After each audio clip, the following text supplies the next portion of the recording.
Hi everyone, Katarina here. So not that long ago, I shared 3 gorgeous Mother's Day cards I made using my nesting die sets, creating different shaped easel cards.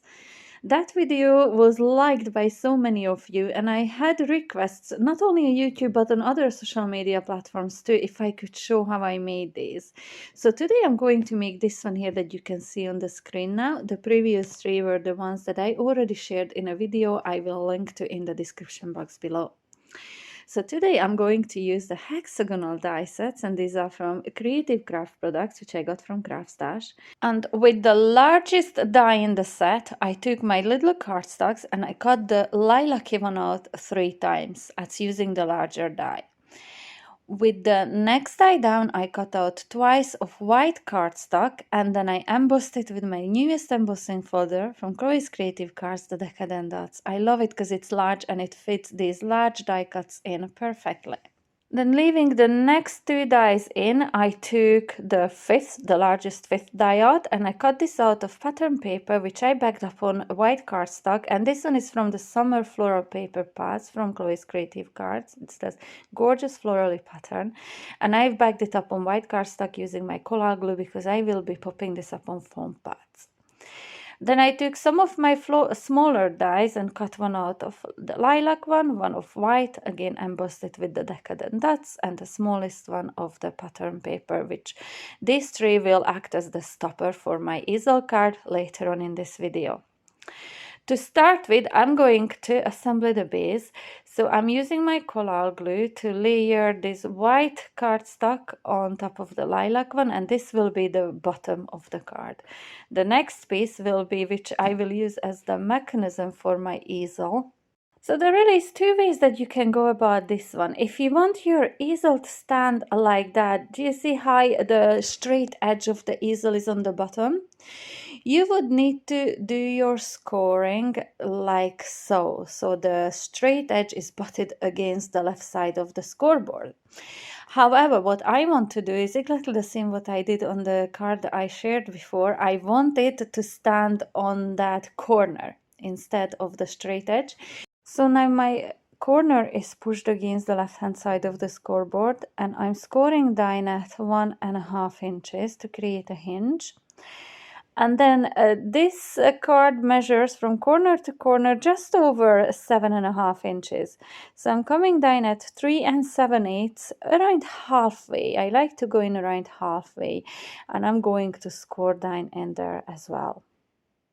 So now I have to fold and burnish both of these score lines, folding halfways, and then I'm folding the hinge the other direction.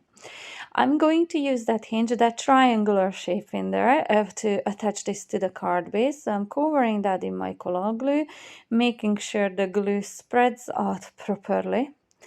And then I'm going to add my glue just to that front part. So where we scored down halfway, I'm going to add this to the other half. I'm making sure that no glue goes past that score line because that would ruin our easel mechanism.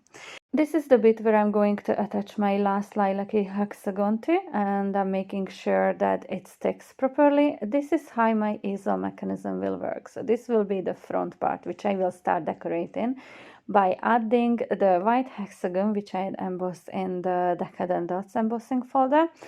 And this one was the second die down, so it will just leave me with that gorgeous border on all 6 sides from that lilac-y cardstock.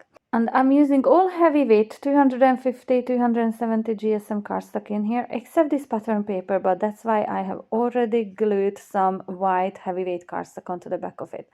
I'm adding my foam pads onto the back of this because I want to add some lovely dimension to this card. I love using dimension not only on my embellishments but on some of the panels on my cards as well. Now I'm going to assemble the little stopper. Again, used coral glue to attach the first 2 layers, and I used a foam pad with some liquid glue for the pattern paper, and I again add foam pads to the bottom of that as well. Adding lovely dimension to this will just ensure that the corner of my easel part will have somewhere to tuck behind in there. create a gorgeous display or to give me the canvas for my gorgeous display that I will be working on next now. So let's create some flowers. To do this, I'm going to use my stamp and die set from Chloe's Creative Cards, and this one is the Flower Power. And the paper pad that I'm going to use today to cut this out of is from the Leafy Lace collection. This is an A4 size paper pad jam-packed with stunning colors. Each of these pages has a darker and a lighter shade on the other side, and these are just stunning. I think this is a must-have. I don't think I could go without these now in my crafting at all.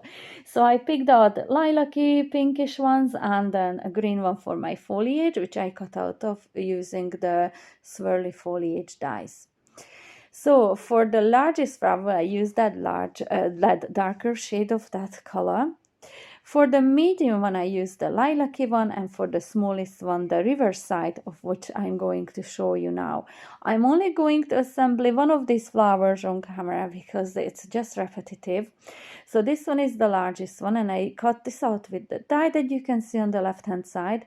The stamp set comes with two different stamps to create two different looking flowers. So I picked one of those out today, and I'm using my Versamark ink pad to stamp on top of this. This set makes it so easy to create some gorgeous flowers in here. So I'm just pressing down nicely with my acrylic block, and then I'm going to use an embossing powder, and the embossing powder I chose today is the Diamond White. It's white with some lovely, gorgeous, really luxurious sparkle to it. I just love this one. I think this is my new favorite sparkly white embossing powder for the time being anyway. I really love heat embossing. I just get new favorites all the time. So I'm going to heat set this using my heat tool, and I'm using a little corkboard in there because I learned that on the Wow Embossing Powder YouTube site that makes it easier and quicker to emboss. So I'm just adding a little bit of a dry clear glue at the end of each of those little lines, and I'm using the Silver Gilt Sparklicious glitter from Chloe's Creative Cards to add some lovely sparkle to each of those petals. And for my foliage, I've cut out a bunch of times using both sides, the lighter and the darker side of this lovely paper, which I thought went very well with some of the designs on my pattern paper. The glue dried a little on these petals. I'm going to bend them all each upwards just by pinching down in the middle of each petal. You see how lovely dimensional these are getting just by pinching them just a teeny tiny bit.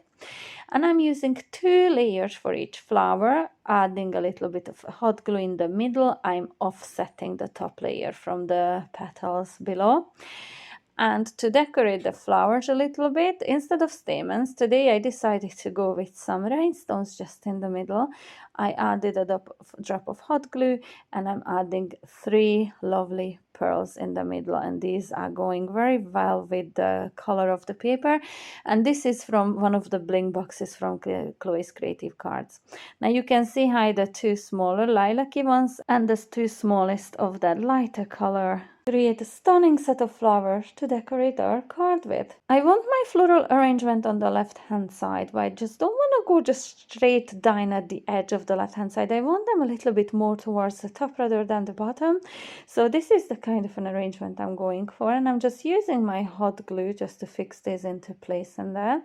And once I'm happy with how the flowers look, I'm going to come in with all the foliage that I die cut, and I'm just going to add this using both the darker and the lighter side of that paper. And because I die cut a bunch, and also I'm taking them into 2 parts so I can fill out this lovely floral arrangement real nicely. When I'm finished with it, it will be real nice and full. I'm adding as much greenery as I can to this to break up a little bit of that purpleness in there. If that's even a word, I don't know.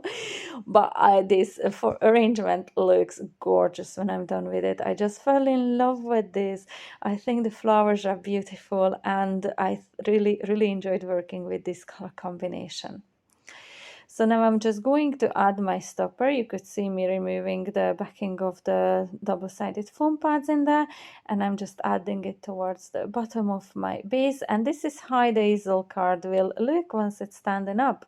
Now I just have to create a sentiment, and I opted for some of the smaller dies of that hexagon. I cut out one of the same lilac-y paper, And I'm adding foam pad to this one, again to add a little bit of a dimension behind it. And with a smaller one, I've cut out the white one, which I've printed out Nana of. I didn't have any dies or stamps that says Nana, so I had to print out. I don't mind doing that, and I can pretty well match the colors for my card. So I'm just adding a little bit of hot glue to make sure that it will sit there and stick to it properly. And this is the card almost ready. Of course, I have to add a little bit of a blank. For a while I was playing about, do I want to use the pink ones, do I use purple ones, and then I decided for a bit of both. I'm just going to fill out those corners just with a little bit of a bling in there. And these are again from the bling boxes from Chloe's Creative Cards. So this is the card getting ready. It's nearly almost done. Please stay tuned because I will add some footage of close-ups at the end of this video.